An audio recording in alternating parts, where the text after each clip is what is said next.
how does one qualify as fully human? What makes a human being? What makes a person a human being That's is right. them being born, number one. That's why Oh. we have birthdays. The very subject of this hearing is an outrage.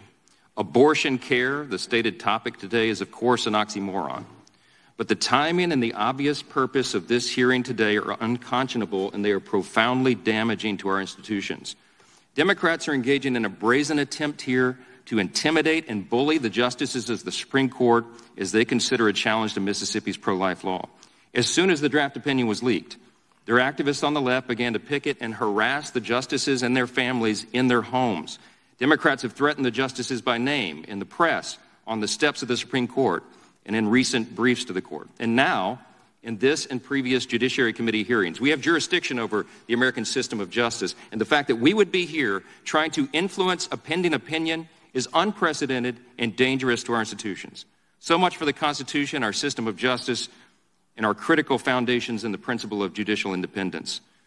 There is no right to abortion in the Constitution, period. Never was. It's not in its text, it's not in its structure, not in its meaning. Roe invented the right out of thin air, and it was highly criticized from the moment that it was published.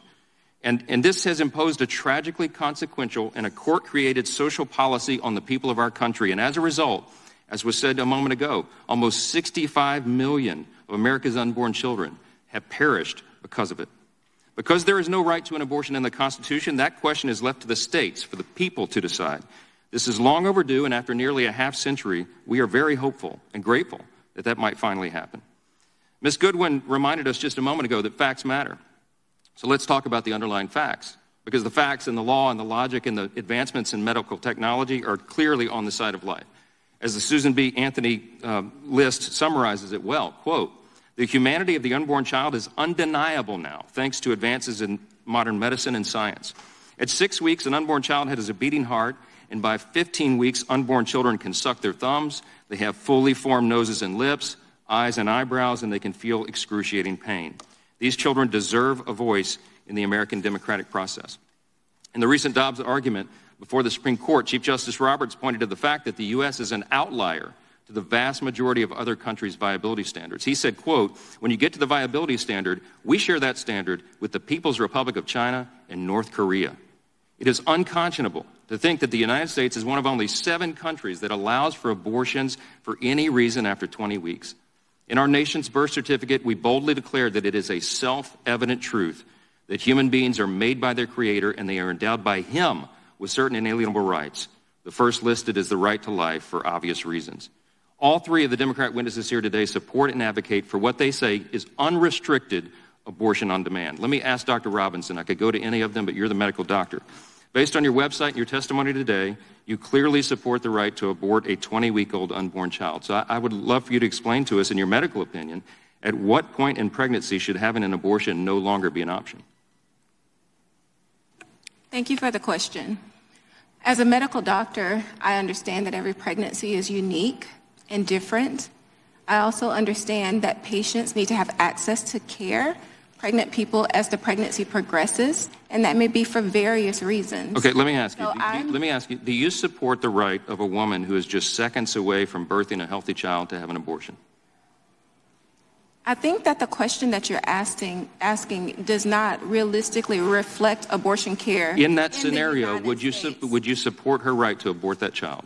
I won't entertain theoreticals. It's not a theoretical, ma'am. You're a medical doctor. I am a medical doctor, and that has never happened. Never happened in your practice, ma'am, but it happens. How about if a child is halfway out of the birth canal? Is an abortion permissible then? Can you repeat your question? If a child is halfway delivered out of the birth canal, is it permissible to have an abortion? Would you support the right for an abortion then? I can't even fathom that ever. I'm not asking you if you can fathom it. If it occurred, would you support that abortion or not? That's unrestricted abortion, right? That's a question that I can't imagine. Just like you probably can't imagine what you would do if your daughter was raped. If it hasn't happened, it may be difficult for you. You're not going to answer this question, but how about this one? How does one qualify as fully human? What makes a human being? What makes a person a human being is right. them being born, number one. That's why we have birthdays.